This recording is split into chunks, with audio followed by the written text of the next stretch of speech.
மாண்புமிகு முதலமைச்சர்களுடைய கனவு திட்டமான நான் முதல்வன் திட்டத்தின் கீழ் உதவித்தொகை பெற்றவர்கள் மற்றும் உறைவிட பயிற்சி மையத்தில் படித்து இன்றைக்கு யூபிஎஸ்சி தேர்வில் வெற்றி பெற்றுள்ள தமிழ்நாட்டு மாணவர்களை பாராட்டுகின்ற இந்த சிறப்புக்குரிய நிகழ்ச்சியில் பங்கேற்பதில் நான் மிகுந்த மகிழ்ச்சி அடைகின்றேன், பெருமை அடைகின்றேன்.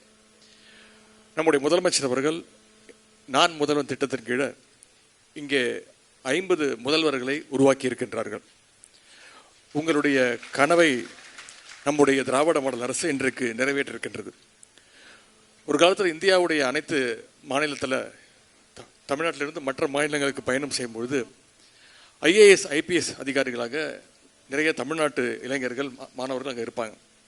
ஆனால் இடையில் அதில் கொஞ்சம் தொய்வு ஏற்பட்டது. குறிப்பாக சொல்லணும்னா 2020-21 ஆண்டுக்கு பிறகு 2020-21 ஆண்டில் மட்டும் 27 மட்டுமே தமிழ்நாட்டிலிருந்து அந்த யூபிஎஸ்சி எக்ஸாம்ஸை கிளியர் செஞ்சிருந்தாங்க. இந்த நிலையை மாற்ற வேண்டும். ஒன்றிய குடிமைப் பணிகள் தேர்வு என்றால் அதிலும் தமிழ்நாடு நம்பர் 1 இடத்துல இருக்க வேண்டும்.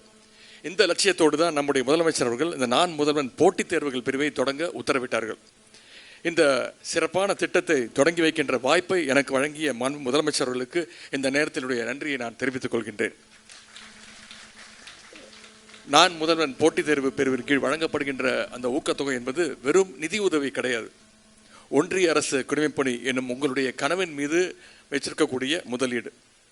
அதனால்தான் இன்றைக்கு தம்பி சிவச்சந்திரன், தங்கை மோனிகா போன்றவர்கள் அகில இந்திய அளவில் ரேங்க் எடுத்து யூபிஎஸ்சி தேர்வில் மிகப்பெரிய சாதனையை பெற்றிருக்கிறாங்க. இன்றைக்கு நீங்கள் 50 பேர் வெற்றி பெற்றிருக்கிறீர்கள் என்றால் உங்களை பார்த்து இன்னும் 100 பேர் 200 பேர் உற்சாகத்துடன் இந்த யூபிஎஸ்சி தேர்வை நோக்கி அவர்கள் முன் வருவார்கள். இன்றைக்கு யூபிஎஸ்சி தேர்வில் வெற்றி பெற்றுள்ளவங்க ஒவ்வொருடைய பணியும் சிறக்க வேண்டும். நீங்கள் எல்லோரும் தமிழ்நாட்டு மக்களுக்காக பணிபுரிய வேண்டும் என்பது எங்களுடைய ஆசை. நீங்கள் வெளி மாநிலங்களுக்கு பணியாற்ற போனாலும் நீங்கள் பணி செய்கின்ற அந்த விதம் நீங்கள் தமிழ்நாட்டிலிருந்து வருகிறீர்கள் என்று சொல்லும் அளவுக்கு சிறப்பாக அமைத்துக் கொள்ள வேண்டும் என்று நான் கேட்டுக்கொள்கின்றேன். இந்த முறை நான் முதல்வன் போட்டித் தேர்வுகள் பிரிவில் பயனடைந்த மாணவர்கள் 50 பேர் வெற்றி பெற்றிருக்கிறீங்க. அதாவது இப்பொழுதுதான் ½ செஞ்சுரி அடிச்சிருக்கிறீங்க. வருங்காலத்தில் நம்முடைய அரசனுடைய ஒரே ஆசை மாணவர்கள் செஞ்சுரி அடிக்க வேண்டும். தமிழ்நாட்டு மாணவர்கள் செஞ்சுரி அடிக்க வேண்டும். குறைந்தது 100 பேராவது வெற்றி பெற வேண்டும். அதற்கு நம்முடைய இளைஞர்களுக்கு துணை நிற்க நம்முடைய அரசு தயாராக இருக்கின்றது என்று சொல்லி இந்த பாராட்டு விழாவிற்கு தலைமையேற்றுள்ள முதலமைச்சர் அவர்களை வருக வருக வரவேற்கின்றேன்.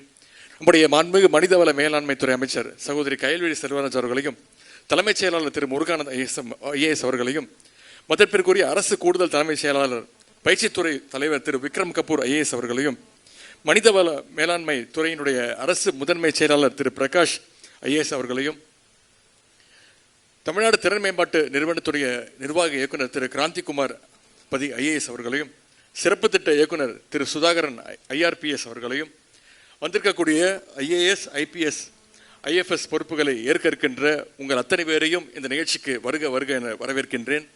இந்த நேரத்தில் சிறப்பு திட்ட செயலாக்கத்துறை நான் முதல்வன் போட்டித் தேர்வுகள் பிரிவு உள்ளிட்டவற்றுடைய அதிகாரிகள், பயிற்சியாளர்களையும், வெற்றி பெற்ற மாணவர்களுடைய பெற்றோர்களையும், உறவினர்களையும், பத்திரிகை நண்பர்களையும் வருக வருக என வரவேற்று இந்த வாய்ப்புக்கு நன்றி கூறி விடைபெறுகிறேன். நன்றி, வணக்கம்.